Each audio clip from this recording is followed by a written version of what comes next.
उनकी मोहब्बत को दिल से न जुदा करना, जब याद मेरी आए मिलने की दुआ करना। बचपन की मोहब्बत को दिल से न दुआ करना। तो दोस्तों अभी जो गाना आपने मुझे गुनगुनाते हुए सुना, ये गाना था फिल्म बैजू बावरा से। फिल्म रिलीज़ हुई थी मेरे जन्म से भी आपका जो है 12-14 साल पहले 1952 में। संगीत दिया था नौशाद साहब ने और फिल्म में अभिनेता थे भारत भूषण और नायिका थी मीना कुमारी। फिल्म का नाम था बैजू बावरा। आप कहेंगे इसका आज मैं क्या बात करने वाला हूँ, तो दोस्तों आज मैं बात करने वाला हूँ इस फिल्म में जो बैजू बावरा था। वो एक बहुत अच्छा गायक था, गवैया था और अपने गाने से, अपने संगीत से पूरी दुनिया का मन मोह लिया करता था, दिल जीत लिया करता था।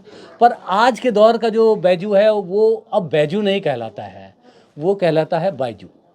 तो बायजू की हम बात कर रहे हैं दोस्तों। मैं बायजू की बात कर रहा हूँ जो बायजू लर्निंग का आपने नाम सुना होगा, बायजू रविंद्रन। और बायजू रविंद्रन के कारनामे यदि आपको मालूम करने हो तो गूगल के ऊपर बस खाली टाइप कर दीजिए स्कैम्स ऑफ बायजू, तो आपको पता चल जाएगा कि ये बायजू नाम का जो ये व्यक्ति है, इसने कितने स्कैम्स किए हैं ये पिछले कुछ वर्षों में। और कितने जो है लोगों की जेब काटी है, लोगों का जो है पैसा लूटा है बच्चों की के पढ़ाई के नाम पर। बायजू लर्निंग का नाम ऐसा कोई भी नहीं होगा जिसने बायजू लर्निंग का नाम नहीं सुना होगा। और जहाँ तक मेरे को याद आता है, जहाँ तक मेरे को यदि मेरी मेमोरी ठीक है तो शायद आकाश को भी बायजू ने खरीद लिया था। और अभी जो है बायजू की मैं क्यों चर्चा कर रहा हूँ कि दोस्तों एक बहुत बड़े पत्रकार है, काफ़ी ख्याति प्राप्त पत्रकार है और नाम है उनका नीलेश मिश्रा। नीलेश मिश्रा जो है मिश्रा कहलाना ज़्यादा पसंद करते हैं। मिश्रा और मिश्रा का जो है आपको उच्चारण समझना पड़ेगा। मिश्रा होता है जैसे गज़ल में आपने सुना होगा नुक्ता, गज़ल, शेर, उसी में जो है एक मिश्रा आता है। तो नीलेश मिश्रा जो है अपने आप को मिश्रा कहलाना ज़्यादा पसंद करते हैं। ट्विटर पे मैं उनको फॉलो करता हूँ, बहुत ज़बरदस्त काम कर रहे हैं। गांव कनेक्शन नाम का उनका जो है एक छोटा सा समाचार भी है। उसके अलावा स्लो स्लो इंटरव्यू के नाम से यदि आप ढूंढेंगे तो बहुत सारे जो है अच्छे अच्छे अदाकारों का आपको इंटरव्यू वहाँ पे सुनने को मिल जाएगा, बहुत ही। और सबसे ज़्यादा जो फेमस है नीलेश मिश्रा अपनी कहानियों के लिए। और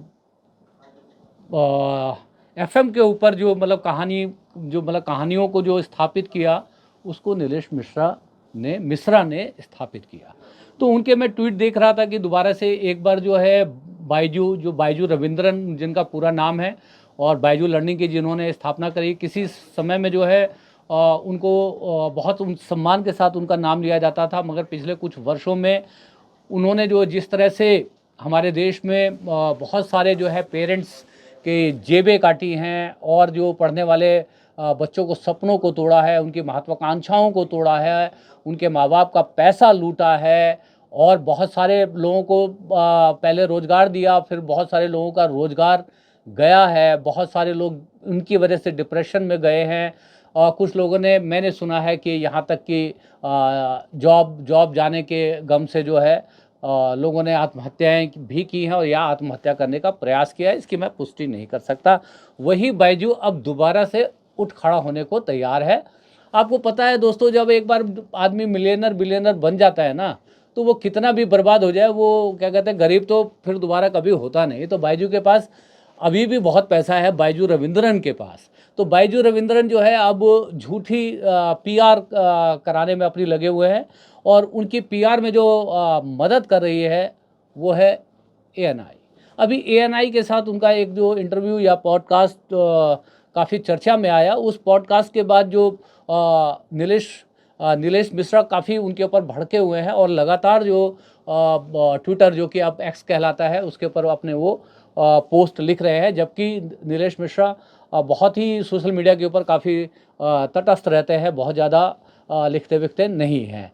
और अभी अभी जो है उन्होंने ये बायजू के स्कैम के ऊपर, बायजू का जो मतलब पूरा जो काम काज का जो स्टाइल रहा है बायजू की कंपनी का, किस तरह से बायजू ने हमारे देश के लोगों को लूटा है, हमारे देश के बच्चों के सपनों को लूटा है और कितने सारे लोगों की नौकरियां खाई हैं, उसके ऊपर एक लेख भी लिखा है जो न्यूयॉर्क टाइम्स में प्रकाशित है। और मैं कोशिश करूंगा उसका लिंक भी मैं डिस्क्रिप्शन में जो है लगा सकूं। तो दोस्तों, पैसा बहुत बड़ी चीज़ होती है और इस पैसे के जरिए आज की डेट में जो प्रोपेगेंडा चल रहा है, पीआर का जो प्रोपेगेंडा चल रहा है, आप इवन जो है सोशल मीडिया के ऊपर, खासतौर पे एक्स पे आप देखेंगे कि जो प्रोपेगेंडा न्यूज़ को जो है ऐड की तरह रन किया जा रहा है, उसी तरह से एक बार बायजू रविंदर दोबारा से लोगों का ब्रेन वॉश करने की कोशिश कर रहा है। तो मेरा इस वीडियो के पीछे बनाने के पीछे कारण ये है कि जो ये मॉडर्न जो बायजू है, जो आपको जो है लच्छेदार बातों से एक बार दोबारा आपका दिल जीतने की कोशिश कर रहा है, इसके पीछे जो है बहुत ही खराब, कुत्सित कैपिटलिज्म वाली जो है सोच है। एक बार दोबारा से आपको नए तरीके से एक्सप्लॉइट करने के लिए बायजू कोशिश कर रहा है और उस कोशिश को अंजाम देने के लिए उसने बहुत सारी पीआर एजेंसीज को हायर किया है, बहुत सारे नामी ग्रामी लोगों से जो है अपने बारे में लिखवा रहा है, समीक्षा करवा रहा है। तो दोस्तों, आपको पता है हिंदुस्तान में लोगों के खेत बिक जाते हैं किसी का इलाज कराने के लिए, और किसी का खेत बिक जाता है अपने बच्चे को पढ़ाने के लिए। तो बायजू जैसे लोगों से सावधान रहने की ज़रूरत है और एक बार ये समझने की ज़रूरत है कि ये जो बायजूस के लिए जो लोग भी पॉडकास्ट कर रहे हैं, जो लोग भी इंटरव्यू कर रहे हैं, जो लोग भी जो है बायजू को दोबारा से जो खड़ा करने की कोशिश कर रहे हैं, वो जेन्युइन प्रयास नहीं है, सब पैसा लेकर के कर रहे हैं। तो बायजू के किसी भी स्टार्टअप में किसी भी भारत के किसी भी नागरिक को फंसने की ज़रूरत नहीं है, माँ बाप को फंसने की ज़रूरत नहीं है। यहाँ पे पढ़ाने के लिए बहुत सारी संस्थाएं हैं और ये बिल्कुल वैसा ही हो रहा है। दोस्तों, यदि आपको याद होगा कि राजेंद्र नगर में जब दिल्ली में एक बार बहुत तेज़ पिछले 6 महीने पहले जो है बारिश हुई थी, तो राव कोचिंग की लाइब्रेरी में पानी भर गया था और उसमें जो है कुछ बच्चे जो है मारे गए जो आईएएस की तैयारी कर रहे थे। उस टाइम में यदि आपको याद होगा कि बहुत भद्द पिटी थी विकास दिव्यकृति की और जो आपका जो ये अवध ओझा सर है। तो उस टाइम में भी कुछ टाइम बाद यदि आपने देखा होगा कि विकास दिव्यकृति बहुत अच्छा बोलते हैं और बहुत जो है तार्किक तरीके से बोलते हैं, तो वो अपने स्टूडेंट के साथ तो खड़े होने के लिए नहीं आए सड़कों के ऊपर, जबकि स्टूडेंट्स उनको बोल रहे थे, अपने टीचरों का आह्वान कर रहे थे कि आप हमारे साथ आकर के खड़े होइए। मगर विकास दिव्यकृति ने प्लेटफॉर्म किसका चुना? एएनआई का। एएनआई के साथ, स्मिता शर्मा के साथ उन्होंने एक इंटरव्यू रिकॉर्ड किया और उस इंटरव्यू के माध्यम से ही सारी बातों का जवाब दिया। तो आजकल ये जो पॉडकास्ट, ये इंटरव्यू जो है, ये सब पीआर के अड्डे हो गए हैं और ये जो इनको सिर्फ पैसे से मतलब है, ये लोग बिल्कुल भी कोई एथिकल काम नहीं करते, इनको सिर्फ पैसा चाहिए। वो खराब आदमी की भी अच्छी छवि बनाने में लग जाएंगे। तो यही काम दोबारा से एक बार बायजू रविंदर करने की कोशिश कर रहा है। तो इससे आपको आगाह करना चाहता हूं और चाहता हूं कि आप जो बायजूस के जितने भी स्कैम्स हुए हैं, उन स्कैम्स को पढ़िए कि किस तरह से जो है बायजू ने जो यहाँ पर जो लोगों का लाखों करोड़ों रुपया लूटा है। तो मैं जानता हूँ कि ये सब्जेक्ट जो है बहुत कैची नहीं है, बहुत कम लोग देखेंगे, पर मुझे इससे कोई फ़र्क नहीं पड़ता कि मेरे इस वीडियो को 10 लोग देखते हैं या 20 लोग देखते हैं। मेरे को लगा कि इसके ऊपर मुझे बात करनी चाहिए, इसलिए मैंने बात कर दी। और ज़्यादा जो है क्या कहते हैं, इन सब बातों को ख़ास तौर पे अभी जो बायजू के बारे में बहुत विस्तार से जो है नीलेश मिश्रा लिख रहे हैं, तो आप नीलेश मिश्रा के एक्स वॉल से बायजू रविंदरन के बारे में काफ़ी खबरें प्राप्त कर सकते हैं। और न्यूयॉर्क टाइम्स का जो है वो आर्टिकल पढ़िए, तो आपको समझ में आएगा कि ये जो बायजू जैसे लोग किस तरह से जो है हम लोगों को बार बार बेवकूफ़ बनाने के लिए अलग अलग रूप धर के आते हैं। तो beware of Byju Raveendran, ये आज का मैसेज है। बातें यदि अच्छी लगी और चैनल अब तक सब्सक्राइब ना किया हो तो कर लीजिएगा। लगे कि मैंने जो बातें करी उसके ऊपर यदि कोई तर्कसंगत बातें लिख सकते हो तो कमेंट बॉक्स में लिख भी दीजिएगा।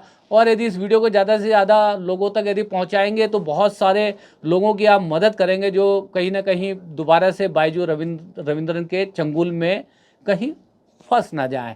तो say big no to Byju Raveendran, any new startup और न्यू वेंचर, ये आदमी झूठा है, मक्कार है और पीआर के जरिए एक बार दोबारा से जो है हम लोग को बेवकूफ़ बनाने की कोशिश कर रहा है। तो ये था आज का वीडियो। आप सभी का दिन शुभ हो। हरे कृष्णा।